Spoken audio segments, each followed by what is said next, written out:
Un important dispositif sécuritaire était en place dès l'aube à la cité Keur Gorgui, autour de la résidence d'Ousmane Sonko.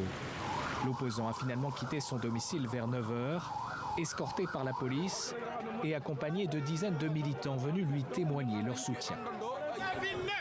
Ousmane Sonko, tu es le seul qui compte pour nous. Le convoi s'est retrouvé bloqué après 1 kilomètre. Ousmane Sonko a refusé d'emprunter l'itinéraire indiqué par la police, comme cela avait déjà été le cas lors de précédentes convocations. Tout citoyen a le droit de se déplacer librement dans la ville et de se choisir un itinéraire. Je ne passerai pas par la corniche parce que la corniche est remplie de nervis, de Macky Sall armés jusqu'aux dents et qui sont prêts à attenter à notre vie. Rapidement, le ton est monté et des manifestants ont jeté des pierres sur les forces de l'ordre qui ont répliqué avec des tirs de gaz lacrymogène. Dans la cohue, l'opposant a finalement été extrait de son véhicule et emmené au tribunal.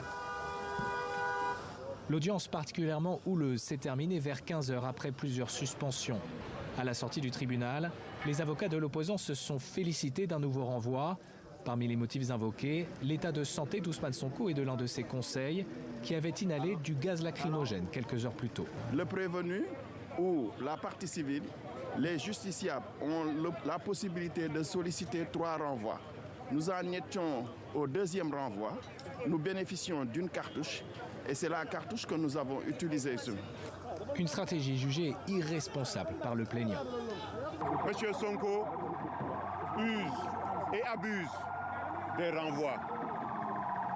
Monsieur Sonko fait tout pour que ce procès ne puisse pas avoir lieu. Monsieur Sonko diffère toujours ce combat parce que Dieu m'est témoin qu'il n'a pas de preuves, il n'a pas de rapport à présenter. Des heurts ont éclaté dans plusieurs secteurs de Dakar tout au long de la journée et se sont poursuivis jusqu'en fin d'après-midi.